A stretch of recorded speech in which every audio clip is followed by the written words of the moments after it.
Yesterday, Tehran confirmed for the first time that it had supplied combat drones to Russia. According to the Iranian Foreign Ministry, a small number of drones were delivered months before Moscow forces invaded Ukraine. Tehran stresses that drone deliveries to Moscow were halted before the invasion. These slanders by the West about the supply of combat drones from Iran to Russia during the armed conflict in Ukraine are irrational. We have indeed delivered drones, but months before the war. We have asked Ukraine's foreign ministry to provide us with evidence supporting Kiev's position. Kiev does not believe Tehran remains aloof when Russian warehouses shine empty. Ukrainian forces report a sharp increase in attacks with these weapons over the past weeks. Every day, at least 10 Iranian drones fall into our hands. Iran claims to have delivered a few drones even before launching a full-scale invasion. This does not compute. Iranian instructors conducted drone handling training in Russia. If Iran continues to lie about this, our partners will thoroughly investigate the cooperation between Russia and Iran. Then we will know the details of what Russia is really paying Iran for. Meanwhile, the area around Bakhmut has seen the fiercest fighting of all the clashes across the front line this week. Bakhmut is being shelled from several directions, but more than 12,000 civilians remain in the city. Local authorities are steadily providing food to residents, despite the hindered supply. Here, mourning for more casualties is an unpleasant daily occurrence. 7 people were wounded yesterday alone.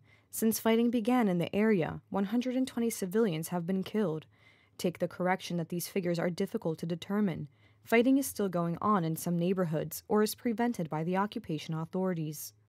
Russia launched 2 more S-300 system missiles towards Zaporizhia last night. The missiles fell on a shopping center. 1 person was killed in the attack. Unfortunately, I have become accustomed to explosions. Yesterday was ordinary but terrifying. I was lying in bed looking through my phone. Suddenly, there was a loud bang, an explosion, and then that silence again. Last month, the bodies of 436 people killed by Russian terror were exhumed in Izium. Most of them died as a result of torture. Izium residents decided to collect DNA material to identify loved ones. We were not allowed to approach the grave. The military guarded the burial site. I only know the grave number. We thought that when everything calmed down, we would approach to honor the fallen. This mass grave is the most numerous grave in Izium. Findings on the number of people buried are unfortunately inaccurate.